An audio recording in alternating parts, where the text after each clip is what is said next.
Good morning, good afternoon, and good evening to everyone joining us from across the Caribbean, Africa, North America, and around the world. On behalf of Advanced Institute of Supply Chain Research and Procurement Advice, and on behalf of Advanced Institute of Supply Chain Research, 𝐏𝐸𝐶, and Procurement Advisory Services, PAS, it is my pleasure to welcome you to this inaugural Caribbean Special Edition Executive Webinar. My name is Rosalind. I'm the Vice President for the Caribbean for the 𝐏𝐸𝐶 chapter, and I'm honored to serve as your host today. The Caribbean stands at a pivotal moment with growing investments in ports, renewable energy, logistics, maritime infrastructure, and emerging oil and gas industries. Our region has an unprecedented opportunity to accelerate economic growth, create quality jobs, and strengthen its position in global trade.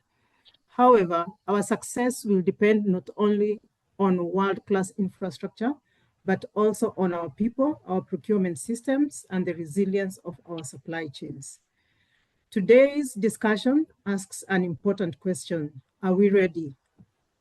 Do we have the skilled force? Do we have the skilled force? Do we have a resilient supply chain? Do we have the procurement capability and institutional capacity needed to maximize these opportunities and ensure that the Caribbean businesses and professionals are at the front of this transformation? This is why 𝐏𝐸𝐶's expanding presence in the Caribbean is both timely and significant. Earlier this year, 𝐏𝐸𝐶 and PAS, Procurement Advisory Services, formalized their collaboration through a memorandum of understanding, bringing together 𝐏𝐸𝐶's global leadership in supply chain research, education, and professional development with PAS' well-established regional footprint in procurement advisory services. Together, they are committed to strengthening public and private sector procurement and supply chain capacity across the Caribbean through executive education, applied research, professional development, institutional strengthening, knowledge exchange, and supporting critical sectors, including renewable energy, maritime logistics, infrastructure, healthcare, and the rapidly evolving oil and gas industry. Importantly, this partnership also advances the shared aspirations of CARICOM and the African Union by fostering professional exchange, collaborative research, knowledge sharing, and South-to-South cooperation, translating shared ambitions into practical action through stronger procurement systems, supply chain resilience, workforce development, trade facilitation, and expanded investment opportunities that benefit both Africa and the Caribbean. We are privileged to be joined today by an outstanding panel of distinguished leaders and subject matter experts. Before I introduce them, I would want to flag one change to today's program. Our keynote speaker, Mr. Darwin Telemark, who is the chairman of Port Management Association of the Caribbean, PMAC, and CEO of the Antigua and Barbuda Port Authority, is unfortunately unable to join us. He is currently opening, I think they're already on. He's currently opening the 29th PMAC Annual General Meeting in Suriname, and I'll say more about him and his intended keynote shortly. However, we still do have with us Mr. Giuliano Dosset, Director of Consultancy and Training at PAS, Procurement Advisory Services, presenting local supplier survey findings and show-based procurement readiness. We also have Dr. Ojo Johnson Adelakun, Associate Professor of Economics at the National University of Lesotho, presenting African port and supply chain capacity building lessons, research, and evidence. And then we have Dr. Kana Mutombo, Assistant Vice President of Ports and Marine Engineering at WSP, presenting building climate resilient ports and sustainable maritime infrastructure for the future. Together, our speakers bring a unique combination of policy leadership, academic research, engineering excellence, procurement expertise, and operational experience. Their collective perspectives will help us explore how the Caribbean can build a workforce, institutions, and partnerships needed to seize the opportunities presented by the evolving energy, logistics, and trade landscape. Thank you for taking your time to join us. We encourage you to engage actively in the chat box throughout today's discussion. And it's now my great pleasure to begin today's program. The keynote address that was supposed to be presented by Darwin Telemark, I will just say a little bit about Mr. Telemark so that we can proceed to the next speaker. He was to speak about Caribbean port modernization challenges, workforce gaps, and PMAC's regional mandate. As I mentioned, our keynote speaker was to be Dr. Telemark, Chief Executive of Antigua and Barbuda Port and Chairman of Port Management Association of Caribbean. Unfortunately, he's unable to join us today, currently in a session with the PMAC Annual General Meeting, bringing together industry leaders, government representatives, and PMAC members from across the region. Given the timing, we understand completely, and we hope to have him with us on a future session. For context on Mr. Telemark, he is widely recognized as one of the Caribbean's foremost maritime leaders. He led the $100 million redevelopment of the port of St. John's in Antigua, and he is a driving force behind the region's push toward smarter, digitally enabled, climate-resilient ports, including the INGRED program on green infrastructure and decarbonization. He represents more than 75 ports across the Caribbean and also serves as the Vice Chairman of the OECS Port Committee and Vice President of the OAS International Committee of Ports. His planned topic today, port modernization, workforce gaps, and PMAC's regional mandate, ties directly into everything the rest of the panel is about to discuss. So while we won't have his perspective directly today, his themes stay very much alive in the rest of our conversation. And without further ado, I would like to introduce our first speaker, Mr. Giuliano Dosset. He will be presenting on local supplier survey findings and show-based procurement readiness. Mr. Giuliano is a director of consultancy and training at Procurement Advisory Services. He's based out of Suriname and a procurement supply chain and logistics specialist with over 25 years of consulting experience, including more than a decade specializing in procurement and supply chain management. A highly regarded trainer, consultant, and lecturer, Mr. Giuliano has built the capacity of more than 1,000 procurement and supply chain professionals across the Caribbean, partnering with institutions including the University of West Indies, serving as an adjunct lecturer at the Polytechnic University of Suriname. With over 10 years as a multilateral development bank procurement specialist, he has supported major World Bank projects, IDB, and CDB-funded projects in procurement planning, bid evaluation, contract management, and fiduciary assurance. He currently advises the government of Suriname on procurement reforms and contributes to the IDB country strategy 2026-2030. He's here today to talk about something big in Suriname. Suriname is about to see a huge wave of energy investments before fast oil hits in 2028. But is the local workforce actually going to be ready for it? Or is this opportunity going to slip past the region? And as he looks at it, because of his vast expertise, he's going to be speaking about the workforce across the Caribbean in general, not particularly to Suriname. So, Mr. Giuliano, as I usher you to take over, my question to you is, you've got maybe 2 years before this hits the energy, the first investment in oil hits Suriname, and it's a big changer for the region as a whole. What happens if nothing changes in that time? Welcome, Mr. Giuliano. Thank you, Morning. Rosaline, for the introduction. Good morning to the global audience that we have. Um, I won't go into much depth about my introduction. What I would ask if I can be granted sharing, so then I can start with the presentation. Yes, please. You can Yeah, share. thank you. Okay.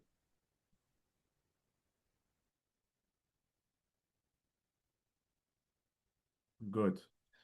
Let me just turn this off. Yeah, you can see my presentation.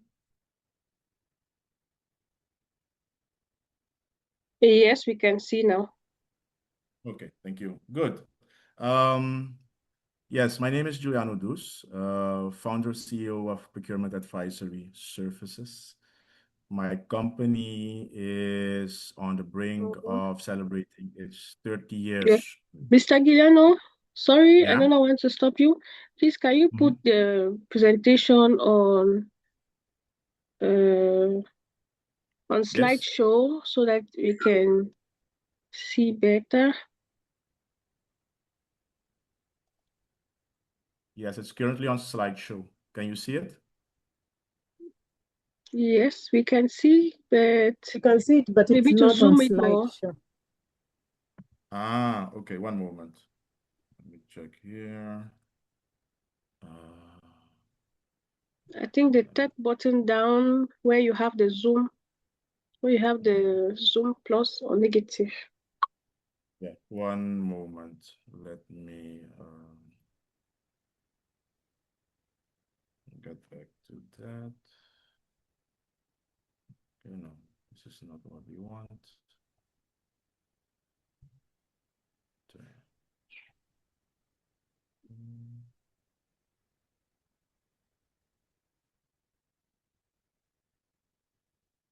Slideshow.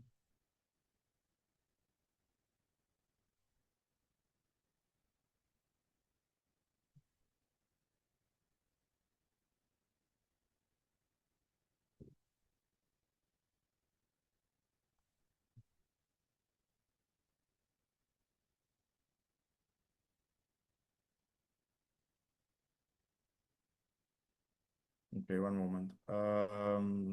It's not, doesn't see. Rosaline, do you have the presentation on your side? Yes, I do. Give me one moment. And you maybe share, and then when I give the cue, you just move from page to page. No worries. I haven't used too much. So yeah, about myself, as Rosaline indicated, I have vast experience as a procurement consultant, currently involved in an IDB advisory role with the Ministry of Social Affairs and Housing, also ISDB on a loan. These are two loans of 40 and 25 million each with the IDB, and then a separate loan of 35 million with the ISDB. I'm also a MAPS lead assessor. MAPS, the acronym stands for Methodology for Assessment of Procurement Systems. This is endorsed by the OECD, World Bank, IDB, and other MDBs. And most recently, I finalized World Bank Be Ready expert consultation on public procurement and business enabling environment for Suriname, Belize, and St. Lucia. Good. Moving to the next slide. In line with the presentation of today, Suriname is currently at the threshold of a very big energy era. We have what we call in Suriname the 𝐏𝐸𝐺𝐵 project. This is a project initiated by Total Energies, French energy company. They are currently constructing the 𝐏𝐸𝐺𝐵, that's a FPSO, floating production and supply station, operational station. The first audit is targeted for 2028 in exactly 24 months. The investment committed is a $10 billion investment offshore. And what we are already seeing now is that we have a significant expat and contractor influx in the country. Supply-based operations currently are centered around what we call the Kuldeep port, so shore base. Total signed a 10-year agreement with this company. We have another port in construction, Comport, and 4 others. During my presentation, I'll come back to them in specific. And then we have the 𝐏𝐶 main port. That's the main port of Suriname, has been for the past 30, 40, 50 years. And they're currently investing and expanding with the trying to anticipate on what is coming in Suriname. The local content requirements driving workforce certification, there is a big demand for that. And that's driven by the investment of Total Energies. Most recently, Petronas, that's an Asian company, it is expected that they will declare their final investment decision later this year. But as things stand now, they have struck also gold in the sense that the wells, the reservoir that they have discovered contains almost 1 billion, a reservoir of 1 billion barrels of oil, but they've also struck a big gas field. So that means that Petronas will do a dual operation with regards to crude oil and also gas. Now, if you look at the other side of the slide, these are the procurement and logistics gap at the moment, and this is not only for Suriname, but also in the Caribbean. The only country which has a good experience when it comes to oil and gas is Trinidad and Tobago, and most recently Guyana. But Guyana is only concentrated on crude oil. So at the moment, for instance, in Suriname, we don't have any accredited warehouse and logistics certification. Public procurement training, it's largely donor dependent.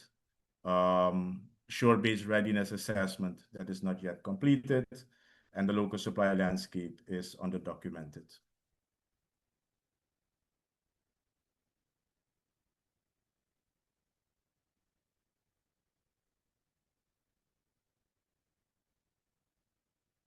Good. The local supplier survey findings and the shore-based procurement readiness. So what I will try to cover in the next couple of minutes, findings from a local supplier survey, shore-based readiness assessment, the workforce certification as a strategic response, and a Caribbean-wide opportunity. Local supplier gap is structural, it's not incidental. Locally, we have a very thin supplier market. This is because there is no certified capacity that international operators require. Certification is, from my point of view, the bridge and not subsidies or preferences. The second key insight, shore-based infrastructure is necessary, but is not sufficient. The Kuldeep Total Energy contract is confirmed. Comport is another one, is in development. But you can have a physical infrastructure, and if you have that without trained, certified local logistics workforce, that means that expats will fill every operational role. And I might say that this is a missed local content opportunity. The Caribbean, we do have a regional solution available right now. We have the CARICOM CVQ accreditation framework. So the SNTA, that's the Suriname National Training Authority, and the CANTA, that is the regional body coming out of the CARICOM, something comparable to the African Union. So it's like the EU, countries in the Caribbean, they come together. So we have the CARICOM. And then out of that, we have what we call the Caribbean National Training Authority. So this is an organization which brings together all the national training authorities, and they try to establish the standards for vocational education. Good. So what has PAS done to fill the gap, which we just identified? We were contracted last year to do a pilot project with 25 participants on warehouse and logistics. We've done that successfully, delivered. It's an IDB finance project. And we have been contracted on the base of a direct contracting to continue this, but it has expanded fivefold. And we are doing this now across the country with 125 trainees, which we need to train and make ready to anticipate on the gap that has been seen. It's not enough, I would say, but it's a start. So overall, within the next 10 months, if you accumulate that, we will have trained 150 persons in warehouse and logistics that can enter the market. These are some pictures of the certification on the prior cohort. When it comes to procurement, there are no nationally accredited procurement qualifications in Suriname. As far as I know, there are only 2 MAPS assessors, so lead assessors in the Caribbean, which I'm one of. Procurement training is delivered only through donor-funded projects, mainly. You have the IDB and the Caribbean Development Bank who are investing. The World Bank has a agreement with the university, the UTEC in Jamaica, and they do on a regular basis SIPS training, of which countries then can submit the names of individuals that they sponsor. But that's it. In the past, what we have done, we have collaborations with the University of the West Indies and Barbados, with the PTC, Polytechnic University in Suriname. We also did some trainings in the past.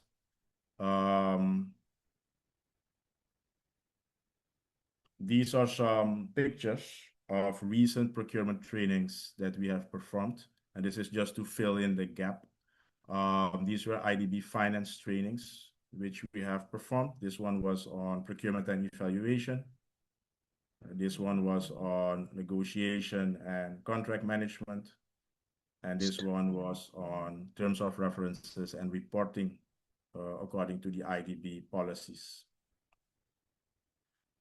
The Caribbean skills gap in supply chain and logistics, if you put that into a timeline, we have trained 25, like I mentioned earlier. We're currently in the process of starting the training for 125 persons again. If you look at the next timeline, the purple, green, and the red circles, you'll see that first oil is scheduled for 2028, and that we have to scale up. And that's not only here in Suriname. We have seen the same development also in Guyana, and Suriname can be mirrored as how the development will go as far as Guyana.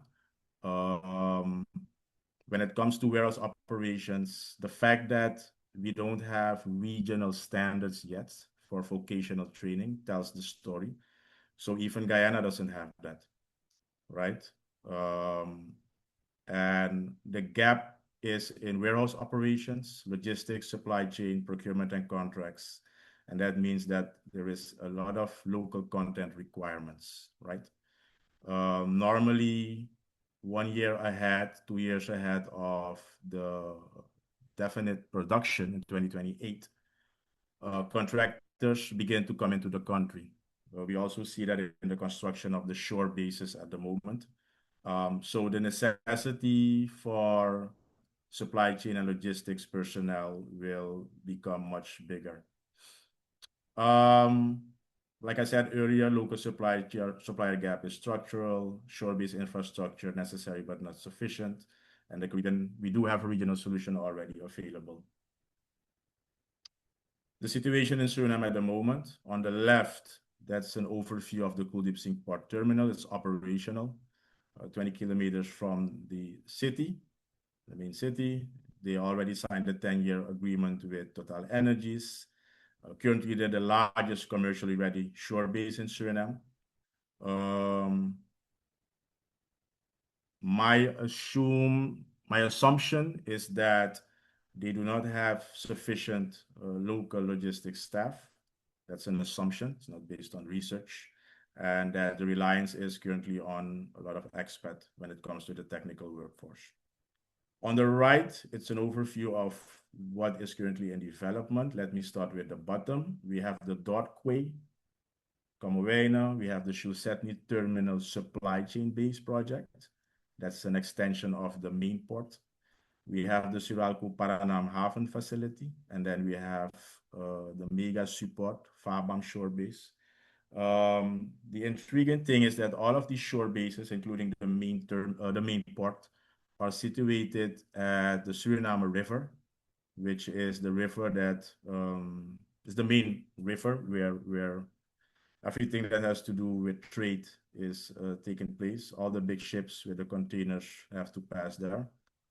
They're currently in a process of making the depth a little bit more, let's say, better for bigger ships. That's the project going on. The thing is, the 4 shore-based terminals still have to go through the process of the environmental and social impact assessment. And the National Environmental Authority hasn't given the green light yet for none of these shore bases to continue. Construction is ongoing, as far as I know, I've seen, but they still have to get their the green light from the National Environmental Authority. But this is the situation at the moment in the country. Keep in mind that we are 24 months ahead now for the first oil to be produced as part of the offshore investment from TotalEnergies.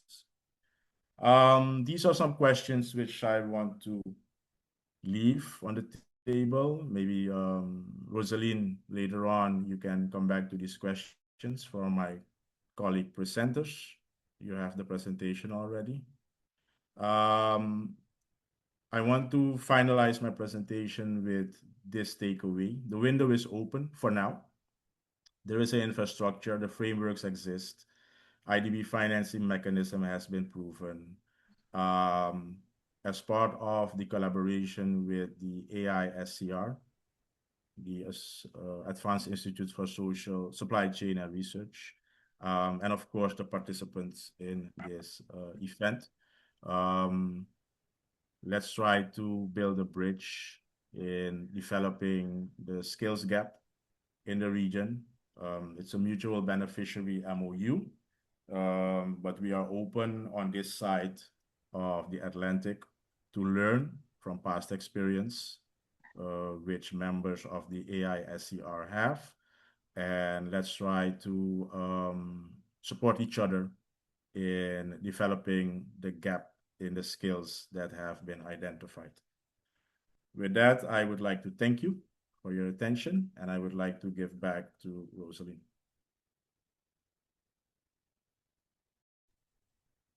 Thank you, Mr. Giuliano, for that presentation on the Suriname case. I guess we will go through the presentations, then we will open up for question and answer session. Our next speaker will be Mr. Kana Mutombo.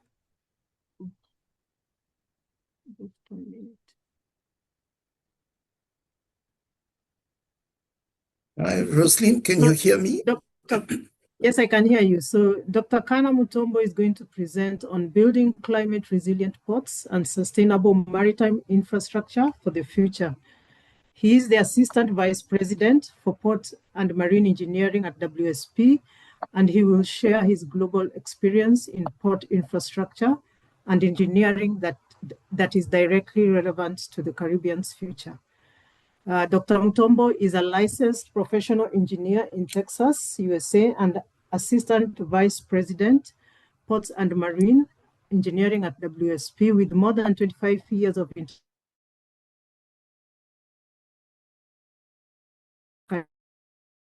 He is widely recognized in his expertise in developing sustainable, climate resilient transport and port infrastructure. And internationally respected ports and maritime infrastructure specialist. Dr. Mutombo has held senior technical and advisory roles with leading organizations, including the World Bank, American Bureau of Shipping, Namibian Port Authority, Transnet National Ports Authority, that's South Africa, and the Kamoa Copper South Africa, that's Kamoa Copper SA, Democratic Republic of Congo. His work has supported major port, marine, and transport infrastructure projects across the United States, Africa, and the Pacific, providing strategic leadership in port planning, engineering, climate resilience, and sustainable transport systems. He's going to be presenting, and one of the asked questions that Dr. Mutombo would want to hear from you is the real challenge isn't learning something new, it's unlearning old ways of doing things. So as green shipping corridors and decarbonization reshape what ports need from their workforce, what does ready actually looks for a Caribbean port worker in this transition? And is the region anywhere close to yet compared to the other regions where you have supported? Thank you, Rosaline. Can you hear me? Yes, you're clear. And my screen, can you see my screen? Yes. Okay. So thank you so much. Good morning, good evening to everyone. And my presentation today will focus on port and maritime sustainability trend and the concept of green shipping. And then I will try and use the Caribbean port as a case study. So let's start by understanding what is a port. The concept of port has evolved over the years. Before 1980, a port was just a point of transfer of goods from one. Is the estimated? Sorry? You can go ahead, sir. It's someone that unmuted himself. Okay. A port was just a point of transfer of goods from one mode of transport to the other. That's what a port was known for. But over the years, there's been a lot of evolution.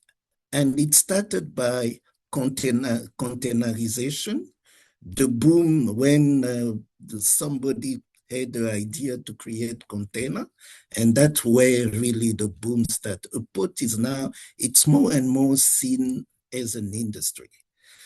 And in the 1980 to 1990, before that, the port was really a public sector affairs. And then because of the competition of the search for more efficiency, they've invited the private sector into the port. So now we're talking more about efficiency. We've shifted towards supply chain and customer orientation practice. It's really about the client. It's really about satisfying the client. And nowadays and beyond, a port is really an industry and an energy hub. So a port, it's a business today. In the past, a port was just a point of transfer. Today, it's a business. And that's what I've tried to show on this slide. A port can be used for touristic and leisure activity. It can be used as a transport hub. It's also a hub for logistic and industrial complex. Now, what is the issue today? The issue is that our oceans are under threat. Why must we worry about our ocean? Because it's part of our food chain. It's really the source of our food chain. If the ocean is under threat, end of the day, it will end up affecting us. And why is it under threat? It's because of maritime activity. It's affect the coastal habitat, it pollutes, its impact on biodiversity and on the ecosystem. The fish stock are impacted. And then because of all the climate change, there's also an increase in CO2 level that increase the chemistry in the water. I've put this picture to show you the adverse effect of shipping. There are many. Once you see a ship sailing, you need to know there's a lot of things are happening to the water. There's a lot of pollution, oil spills, sewage, emission from plants. There's quite a lot of things happening. All these affect our water and end up affecting us because we rely on the water for survival. So now, what's the challenge about the energy? As you know, every time a ship sails, there is emission of CO2. We need to reduce that emission by half because CO2 is responsible for climate change. So if we need to curb climate change, we need to reduce emission by half by 2050. But the problem also is that the population is growing. The demand for maritime, for sea, for transport, it's growing. So our demand for shipping will double by 2050, but we need to reduce CO2 by half. That's why we need to be more efficient and we need to think of other form of fuel, the fuel mixed. And that way, nowadays, the concept of sustainability is really growing and becoming a buzz because we need to look after the planet. It's the triple P. We call it the triple P. We need to look after the planet, the ocean, the profit. A company need a port, it's a business. They need to make profit.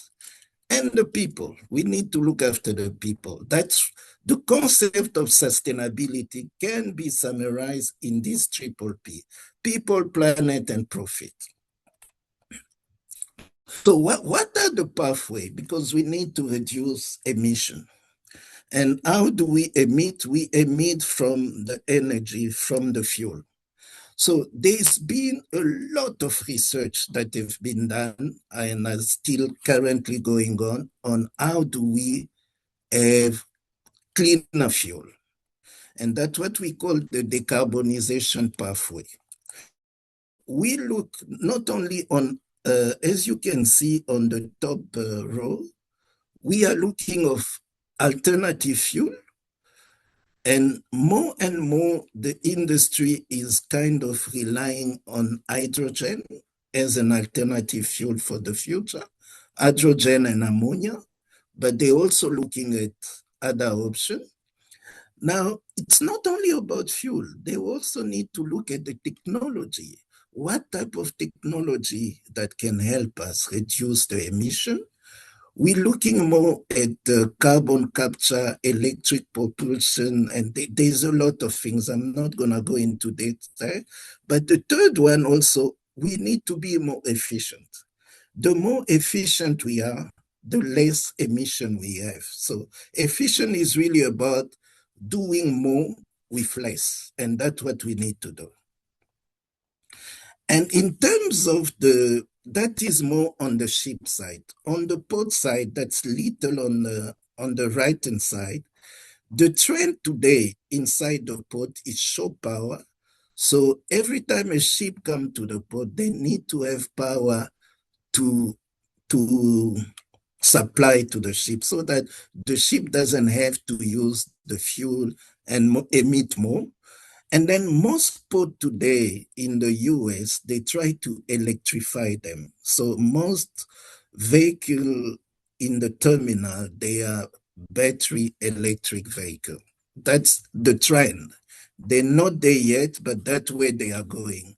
And then we need to look at the local renewable energy sources like solar, wind, wave, all that. Those are the research that are currently in the industry. In terms of becoming efficient, I just wanted to show you this slide here to tell you one of the things that people are researching on in the industry is that we want to learn from nature. We look at the shark skin. We say, this skin, when you see a shark moving, there's less resistance because of the skin. It's very smooth. And they want to mimic the skin of the shark for ship. They believe that if we have this, we're going to have less resistance, which means less fuel will be consumed and less emission. That's really the idea. So this is a journey. We start with sail ship. We go into coal ship and oil fuel ship. These were very dirty. They used to have a lot of emission. And this is where we are now. In 2026, people are more looking into ammonia, hydrogen, methanol, and nuclear as the source of energy for ship. This is a projected fuel mix for by 2050. We believe that today, 95% of ship are still oil-based. So they emit a lot of CO2 today. But we believe that if we do well, by 2050, only less than 40% of ship will be oil-based. And we will have about 40% of ship that will have ammonia. And this is where we need to go if we really want to curb climate change. Now, as you know, what you saw there on the fuel mix, that's the wish. But there are barriers, there are challenges to this energy transition. And those challenges are mainly about the uncertainty. Uncertainty around the technology. We don't know. People still talking about LNG. Some people talk about ammonia, methanol, and there's a lot of uncertainty. Because there's a uncertainty, it's difficult for somebody to come and invest money where they are really not sure what will be the future of the fuel. And then there's a lot of people that are still climato-sceptic. They really don't believe about climate change. They are pushing a different agenda. And also what is important to understand is that the market constraint as well. And it's important to understand that a fuel, it's beyond the fuel, there's an industry. There's an entire value chain. So that's all that value chain need to have the capacity to produce for a long term. And those are the challenge that we have at the moment. So that's where the concept of green shipping corridor started. Because there's too many uncertainty in the market. We don't know what will come, what will go, what's the future of the fuel. Then some people sit around the table and say, no, we can't be navigating in the dark. We just need to impose what we feel will be the right fuel. So they sit together and they said, okay, they select some of the routes. One of the routes that they've selected is from LA, Los Angeles to Singapore. It's one of the busy shipping routes in the world. They say, okay, on this route here, we will be using this type of fuel. I think it's hydrogen. They want to use hydrogen. Why they are selecting that? Because they believe that once you have a technology, once you create a technology, it's very expensive. But the more people start adopting your technology, the cheaper that technology become. So they want to they volunteer a group of people to use hydrogen so that the technology that is associated with hydrogen can end up being cheaper. If they reach a certain tipping point, it will become cheaper to use hydrogen. And once it's cheaper, more people will follow and hydrogen will become really the fuel, the energy of the future. That's really the idea about green shipping. It's a pilot project. And to do this pilot project, there's foundational element. They're looking at the cross-value chain collaboration. It's not only about ship. Ship need to come to port. Port depend on supplier, so they need to understand, to unpack the whole value chain. They need to understand the pathway. So they're doing all the groundwork that need to be done. And that's at the stage where we are now. Now, coming back to what's happening in the market at the moment, as you can see from my graph on the right-hand side, there's a close correlation between the tonnage and the distance. So the higher the tonnage, the higher the distance. If you take the shipping in general, you'll find that there's that tonnage, how much cargo you take and the distance that you travel. But nowadays, recently, there's been a kind of gap between the tonnage and the distance. People tend to travel more for less cargo. And this shows already that there's an opportunity in the market. An opportunity, there's a change in the way people, it's not always about the shortened route from A to B. It's about the route that can create more value. And that is where the Caribbean port can start thinking, how do we position ourselves?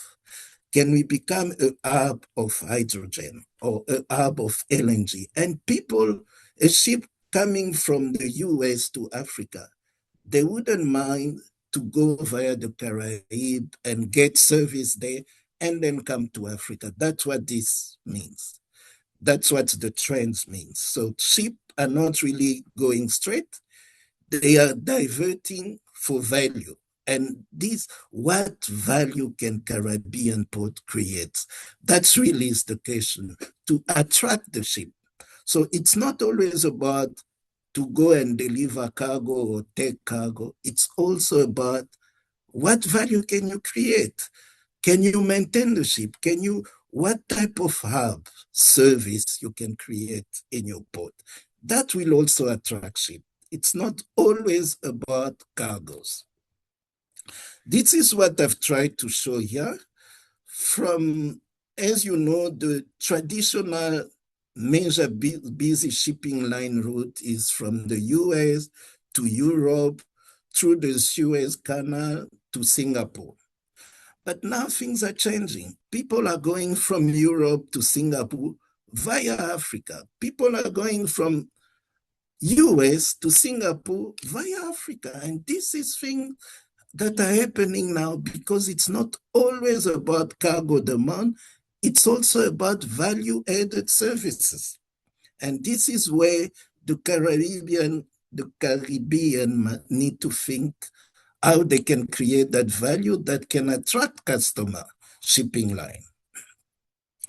And if they manage to do that, we can easily, as you can see on this graph here, 80 to 90% of maritime activity take place on the northern hemisphere, but we can change that.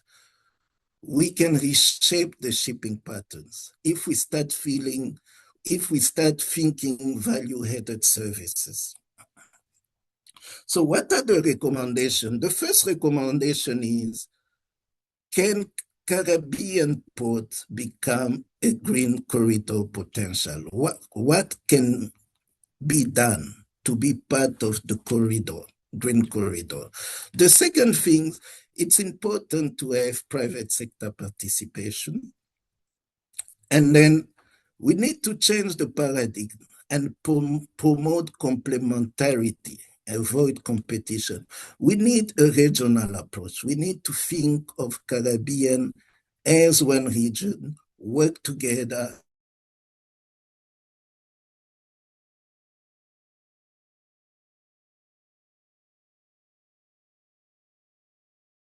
And obviously, we need to flexible port and digitalization.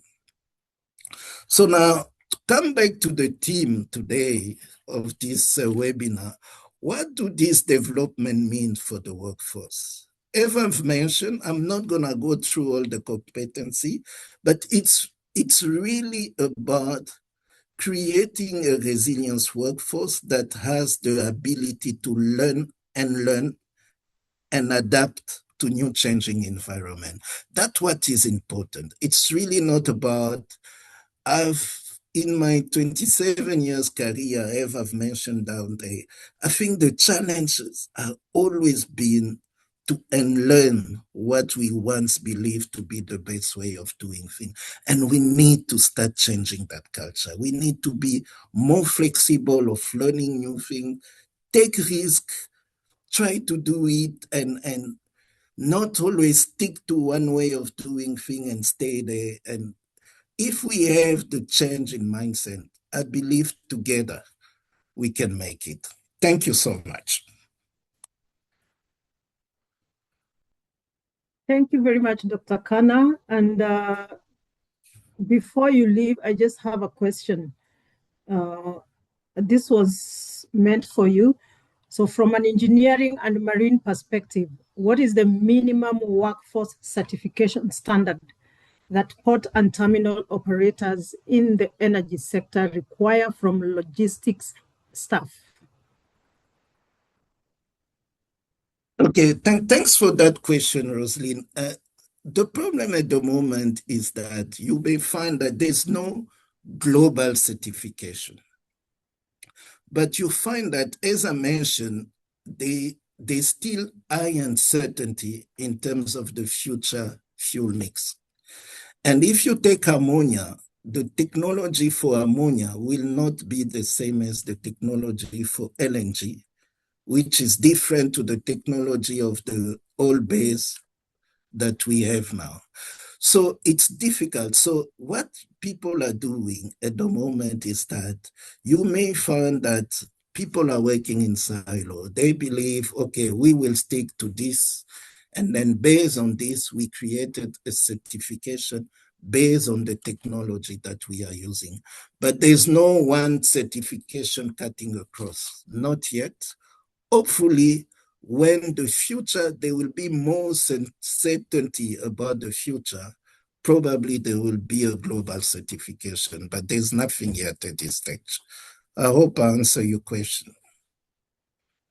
Yes, you did answer your question, my question, but again, so for us procurement and logistics experts, I think it's time we rethought our expertise and how we look at we don't work in a silo. We don't call ourselves just logistics persons or procurement persons, but we need to be able to understand a bit of engineering. We're supposed to understand a bit of chemical engineering so that we are able to be relevant in the changing Caribbean landscape. So thank you. And the answer is flexibility. You need flexibility to learn new things, to be responsive. Yeah. Thank you so much, Rosie. Thank you, Dr. Kana, for that presentation. Then we will go to Dr. Ojo Johnson Adelakun, who is our next speaker. He's going to present on African port and supply chain capacity building lessons, research evidence. So he's going to look at it from the academic perspective. So Dr. Johnson Adelakun is an associate professor of economics at the National University of Lesotho, an honorary research fellow at University of KwaZulu-Natal, and a respected applied macroeconomist with more than 20 years of experience spanning academia, research, and policy consultancies across Africa and Europe. His expertise spans development, macroeconomics, international trade, monetary policy, finance, and economic development, supported by a distinguished research portfolio of more than 70 peer-reviewed journal articles and book chapters.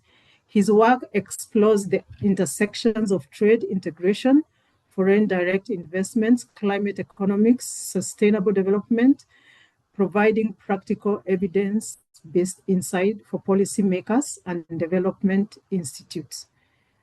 By examining Africa's experience in supply chain evolution, institutional strengthening, and workforce development, Dr. Adelakun will provide valuable cross-regional lessons to help the Caribbean enhance its logistics capabilities, strengthen operational frameworks, and prepare its workforce for the emerging energy and trade landscape. And my opening question to Dr. Adelakunle is that your research argues that the Caribbean sport problem isn't really about geography or concrete. It's about the intersection of connectivity, procurement, and people. If you had to pick just one of those three to fix first, which would move the needle fastest and why? So please go. The floor is yours with your presentation, and then you can give us an answer. Okay, can you see my slide? Yes, we can see your slide. Yes. Okay, slide is sharing. Okay, good. All right. So, yes, as we have just mentioned, that today we are looking at an important aspect, especially focusing on the CARICOM states from the perspective of the PPP, which is 3P or triple P, building the Caribbean logistic, and then doing that from the perspective of a research base so that we can understand the problems, and then we'll be able to figure out, especially in answering the question that you've just posed in a while. I want to say that at this point that this study is more or less what I called a systematic review in order to uncover what is known, what is the missing link, and then way forward, especially lesson to be learned by the Caribbeans. So to do that, I've actually have the following table for you to have as or simplify and understand the study that have been done here. So the port, procurement, and people, triple P, building the Caribbean logistic workforce for energy and trade era ahead. So I will be running through this table of content, which includes the abstracts, introduction. Then also I'm going to take us through a panorama to understand the problem statements and the research gap for the study. Then we'll move to the methodology. And digging deep, we're going to see the literature synthesis using the LSCI, which is the liner acquisition index and the port connectivity. We're going to see the global port activity, and also we're going to see the procurement and governance, workforce and skill gap, African Caribbean comparative analysis, that the lesson that Caribbean can learn from Africa and how to connect in order to prepare for the era ahead in this time of energy and trade. So that's actually will take us to conclusion. And like I said, that this first phase is to synthesize literature, report, government paper, working paper on logistics, on ports, as well as on that has to do with technology and infrastructure investment, to understand it so that we can move to the next stage, whereby we come up with empirical evidence-based findings that will impact policy, especially for the sake of the Caribbeans. Now, the introduction. I want to ask if everybody is following. Are we together on the same page? The slide. Yes, sir, we are following. We are following, Yes, sir. we are Thank together. you. Please, you can send Okay. an emoji. You can put an emoji so that we know that you are here with us. And Okay. also in the chat box, we have an evaluation form. If you could also answer that. Thank you very much. I see all the emojis. Thank you. Okay, Mr. Professor Johnson, please, you can go ahead. All right, thank you. So with the slide, I want to believe that the slideshow is also up. Yes, it is. Okay, I think I'm going to make a change now. It seems that from my side here, the slideshow is paused. Let me reshare Okay. quickly.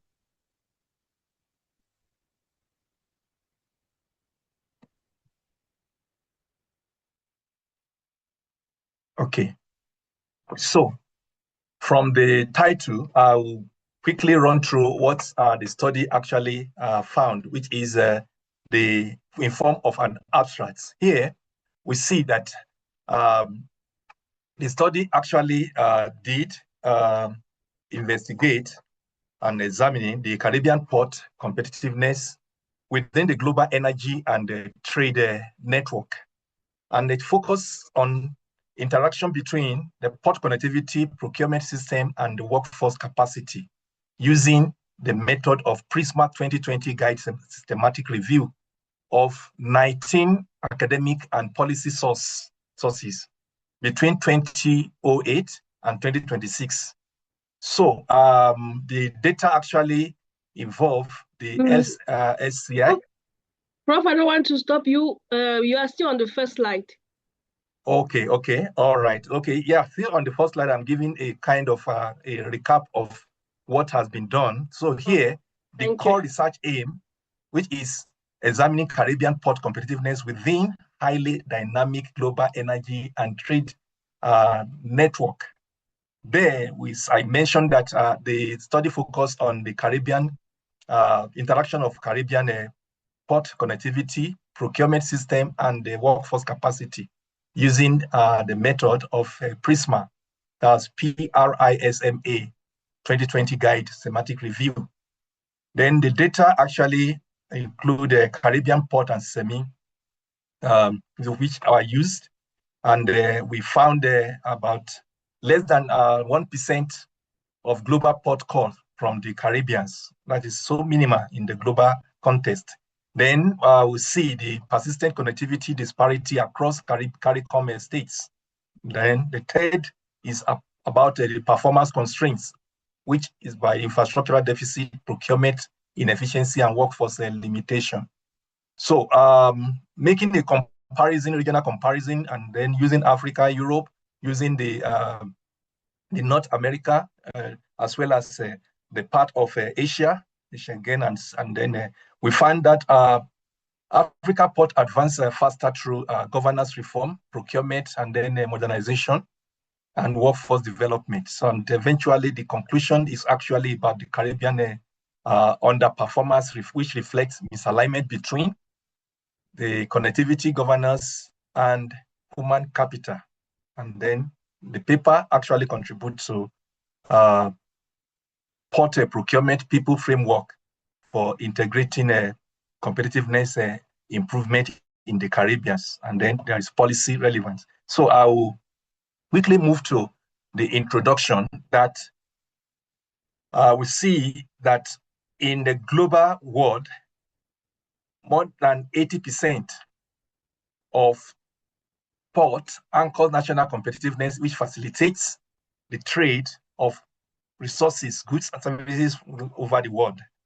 Also, we find the port operates as a complex socioeconomic and logistic system, generating employment and enabling regional integration.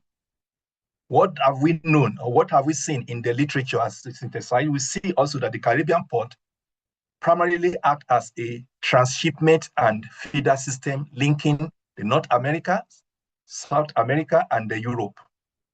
Hence, selected hub, especially the Dominican Republic, the seasonal Jamaica, Kingston's Freeport are advanced. Most Caribbean ports face infrastructural deficit in terms of shallow drought, berth congestion, and then outdated cargoes handling technology, especially with the findings of Irving Hot 2026, Colombia 2026. Globally, we see the transition that the NLG and petroleum logistic digital system and technical handling capacity in 2026. So what has this to do with this? And this is simply saying that the emerging demand in short of energy transition require a brand new LNG handling technology field and well as digital system capacity in order to benefit from the era. So from the literature, the intellectual puzzle that the study trace is investment in physical port continuously fail to yield expected result due to a deep structural misalignment, especially when you look at it from these three perspectives. One, procurement gap, logistics skill lag, as well as the fragmented research. So the first thing we find as a major issue here is the procurement system, which influence pace and effective of the port transformation. Then leading to inefficiency, delay in modernization. Secondly, is the issue of people. The workforce skill lag behind technological change. In the past, it has been believed that investment in infrastructure will actually transform port and bring economic growth. But without the complementarity, as has been uncovered from the literature, just physical infrastructure of the port might not actually help to achieve that. So, meaning that limited digital and autonomous capacity, aging labor structure, low training capacity can actually create a bigger problem in achieving the transformation and growth that port could bring to a country, especially the Caribbean nation. So in the literature, the gap is actually that Caribbean port has been underrepresented in the studies, because most of the studies have been focusing on operational efficiency, procurement, governance, labor outcome, and the likes. UNTAD 2023 actually confirms that. Then in the research, see, the emphasis has been laid on the volume-based metrics without integrating procurement and workforce dimension. Penema et al. 2026. Then, on the case of infrastructure, from the literature, see that infrastructure, trade, connectivity, and human capital are often treated separately, not combined. And this is what the study is actually out to do. That the objective of this study is to reconceptualize Caribbean port as integrated socio-technical system. That is, the triple P, the port, procurement, and people framework to guide the policy as well as investment amid energy transition and global trade evolution. So that being said, we can then look at the methodology. That in terms of the method, we see that the study itself actually, like I mentioned, it uses the PRISMA 2020 method to unravel the state of, in terms of port in the Caribbean as well as other regional economy. So what this actually done, or this study has actually done, is by following the guidance of the PRISMA 2020, it focuses on systematic review. And in the systematic review, we have the following. Number one, we identify relevant literature in terms of academic literature, policy paper, government review, and then we screen them, and then we make eligibility criteria, which actually leads to the included and excluding of some literature depending on the, as you can see on the screen. The slide is showing that a rigorous structure review process to ensure what used. And here we have 40 identified literature, papers, and physical works that first we did that by the second stage by screening with criteria of eligibility. Then we reduced to 30, then eventually moving to 30, 25, and finally the included sentences of literature reduced or narrowed down to 19 final corpus mapping, which is based on port, procurement, and the people, and that between the period of 2008 and 2026. So what have been found in the literature actually just summarize in this, as we see now here, we have the author, then the focus of their study and approach use, and their core finding. So just some selected knowledge. We see the rigorous 2012 and 2017, which focused on logistics supply chain and the geography of the cities. And the approach was the quantitative and qualitative approach, and the others, as we can see on the table. I will not waste much time on here. Let's talk about what the, let's say, which is concerning the LENA index. This help actually to narrow down and systematically bring about from economic category between 2006 and 2022, the average 2023 and 2024. What have we seen here in the Caribbeans?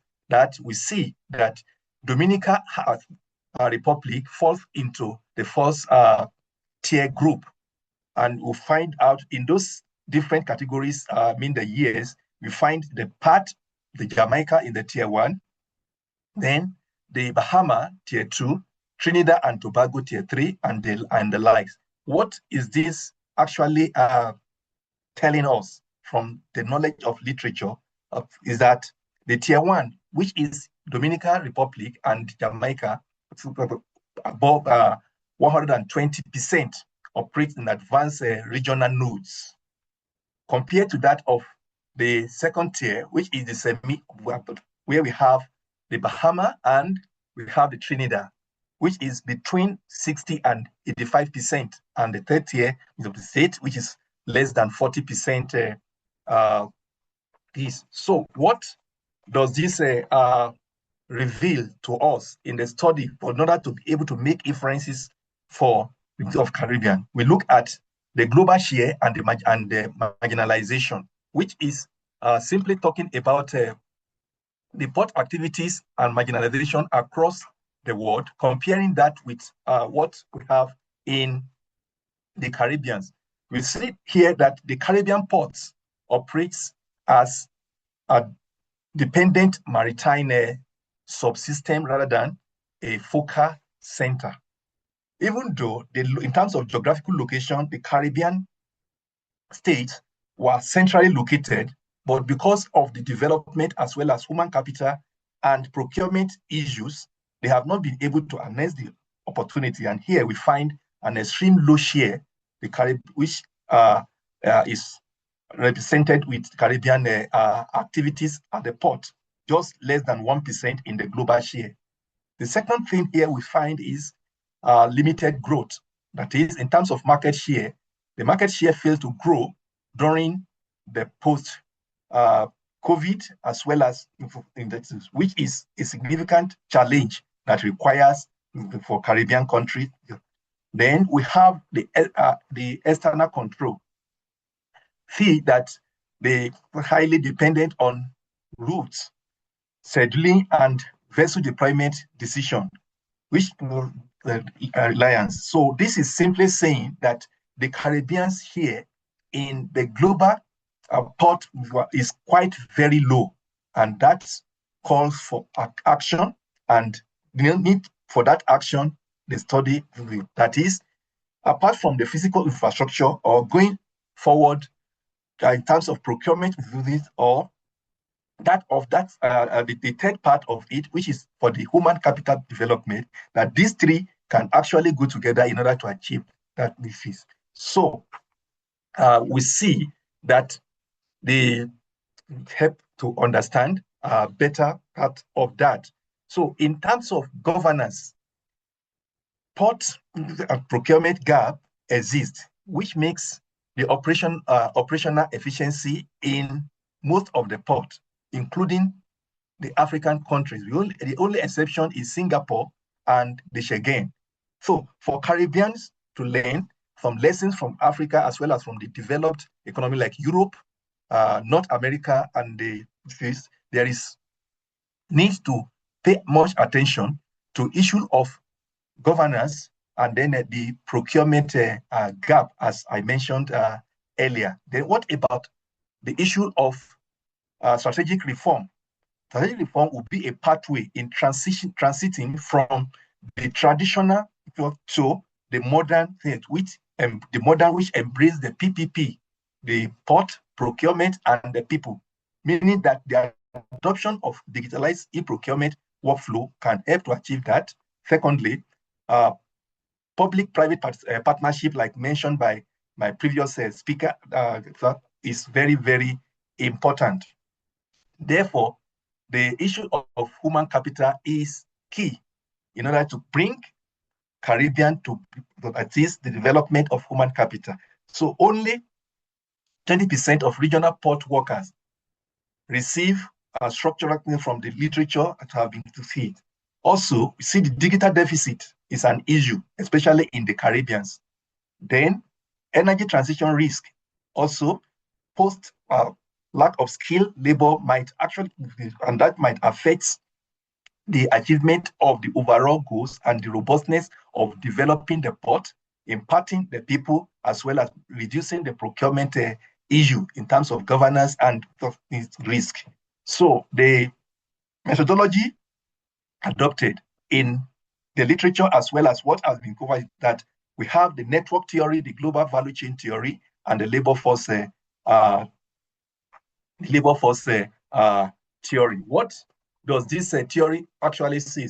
Even we see that the multi-theoretical framework that have been uncovered in the literature shows that the network theory actually uses the port as a node, and then the centrality of this interpretation. For global value chain, it shows that the risk of peripheral lock in log is unless it has the capacity to increase. That is a key reason why the logistic part where the procurement please need to be attended. Finally, is the last, which is the people. The labor process theory establishes human capital as a core structural limit of regional power. Then, in terms of policy, from the synthesis of literature, the thematic synthesis of literature, we find the following. One, regional coalitions, procurement reform, and workforce pipeline. I want to emphasize here the issue of regional coalition, that it is important to standardize sharing of shipping agreement across the CARICOM to strengthen bargaining power with massive global alliance. On terms of the logistic, where the procurement reform is necessary, the Caribbean with establishing modern, transparent, and performance-based digital procurement laws to fast track crucial equipment acquisition. And last but not least is the issue of human capital, that is integrating specialized logistics for green maritime fuel operating and the port automatically directly into its national challenges. Then what is the conclusion? In the study here, we see that the study actually have examined the structural determinant of Caribbean port competitiveness using a prima guided semantic review, which is structured through the semantic constraint, revealing the weak connectivity, institutional inefficiency, and the workforce capability gap, which is jointly limiting the port competitiveness in the Caribbean. So for lesson learned from the regional connectivity, we see that there is a moderate connectivity, especially for Jamaica, Dominican Republic, and Bahamas, Trinidad and Tobago, whereas for the Caribbean, still very low, below 1%. Hence, we see that most Caribbean states, they still remain structurally peripheral within the global maritime network, according to Liner Index. Finally, the study concludes that global context in the Caribbean share is so very low, and that's why it's regarded as a feeder-dependent subsystem status. For procurement and workforce, infrastructure alone cannot sufficiently transform the port reform or economic growth for the CARICOM. Coherent procurement system and a skilled logistic workforce are essential.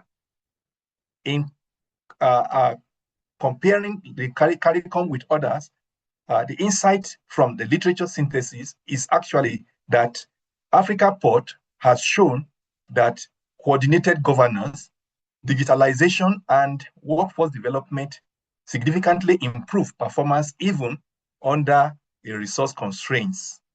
Then, like you see here, the core takeaway is in this, that true port competitiveness does not stem from geographical or physical concrete alone. It is born at an intersection of modern connectivity, transparent procurement, and highly skilled human capital. And that is why, like I said, that the PPP, the triple P, is very important when we bring about the people, the procurement, and the port, the people, and the procurement, and the three work together, we can actually achieve that economic growth that the Caribbeans actually look forward to.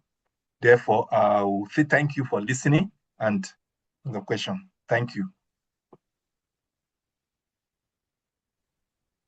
Thank you very much, Prof, for the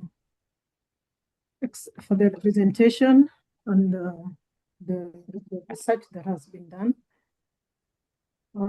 I know we've run quite beyond the time, but I would like to ask 2 questions, and then we can open up. And my question goes to both Prof and Giuliano. Is Giuliano still with us?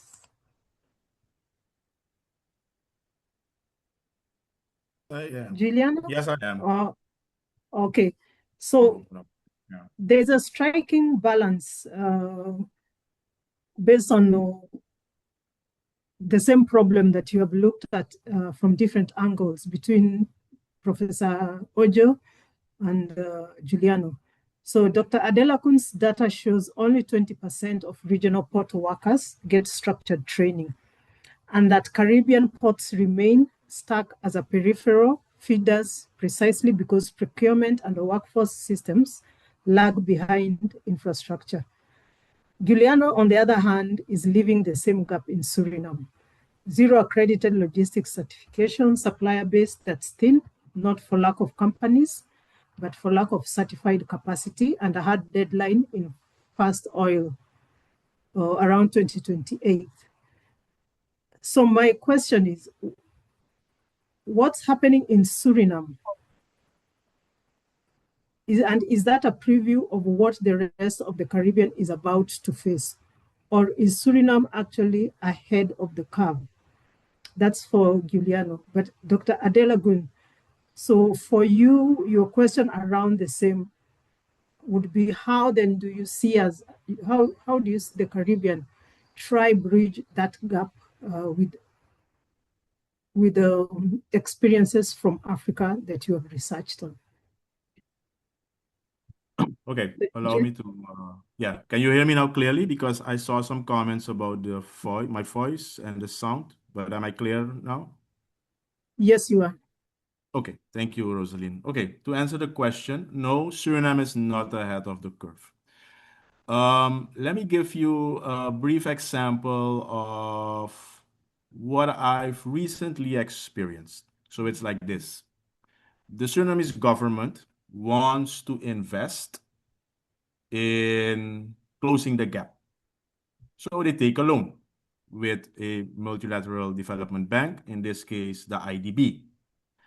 The value, so this is for what we call TFE, training for education. For every participant, it's free. No one has to pay.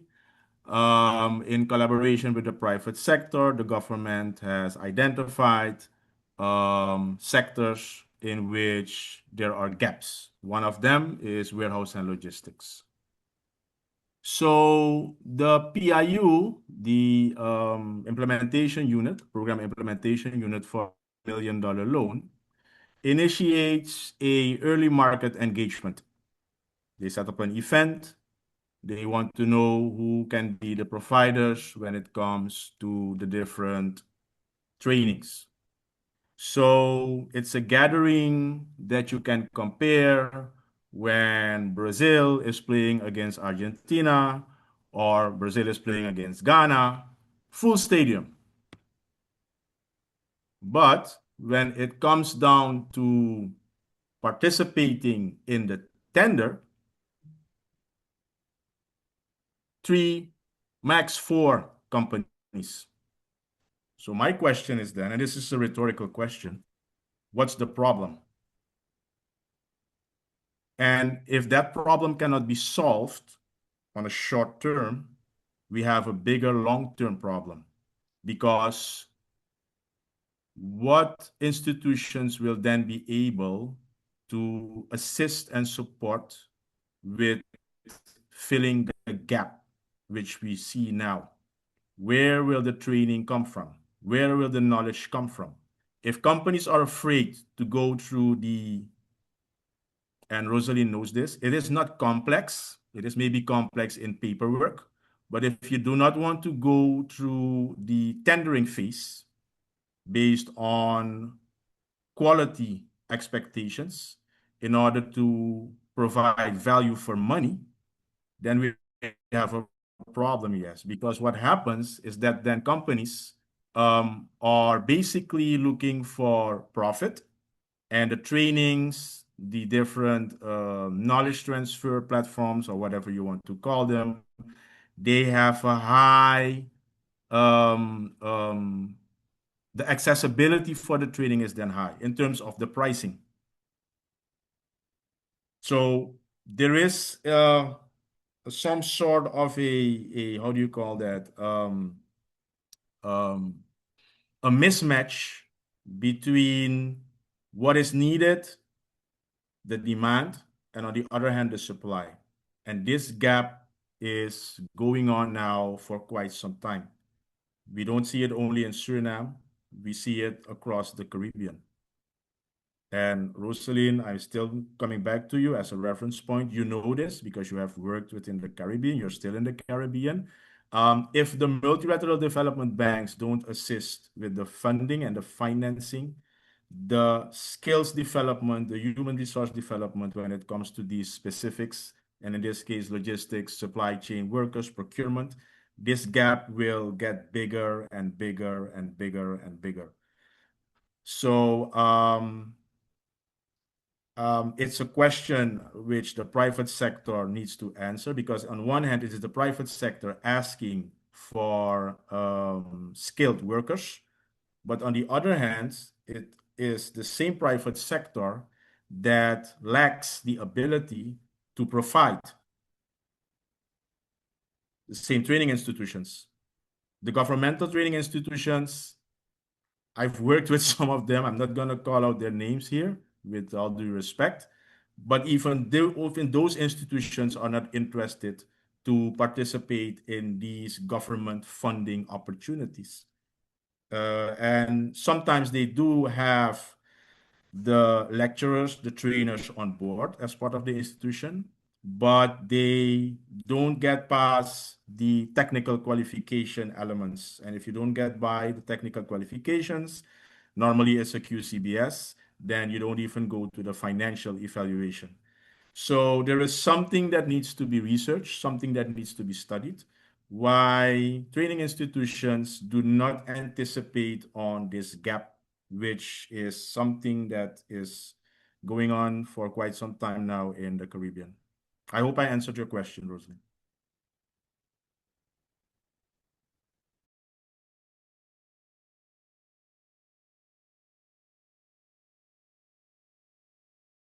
Yes, you did. Prof? Okay, thank you so much. I believe you can hear me now. Yes, we can hear you. Okay, thank you. Yes, that's getting a way forward, especially from the lesson learned from Africa ports, especially looking at the regional sentences of literature coming from Europe, North America, and then Asia, especially for the big ports that have developed with infrastructure, with quite effective and efficient procurement and highly skilled workers at the port, I would rather say that for Caribbean states to really benefit, a kind of siloed approach will not solve the problem, which means that the triple P proposed by the paper has actually revealed that it is important to integrate port management in terms of linking port planning, operation scheduling, and workforce deployment into unified decision-making is very, very important. That's especially relating to managerial implication. And then second stage, or what is needed, is that digitalization of port is very important. What do I mean by port digitalization? That is centering on the second P, which is the procurement, which says that the implementation of a term and condition of service, automated cargo tracking, digital driven BAT allocation to improve productivity and reduce congestion is a must if the Caribbean will actually do well in that. Then the third proposal, is that of workforce capacity building, which is the people, the third P, that the people in Caribbean port need to be trained. And the training, like 𝐏𝐶𝐫𝐭𝐬 said, is not only to be left to the hand of the government or maybe the company. The private, public, and the participation is key. That all hands must be on deck in order to achieve that, and meaning that a continuous and on-the-job training is needed for those that are for the workers, as well as simulating the based operation, which is in partnership with the Maritime Academy. It needs to be emphasized. We cannot rule out the issue of infrastructure, even though the Caribbean state has the advantage of this centrality in their geographical location. That means investment both from within and external investment on infrastructure is very, very necessary.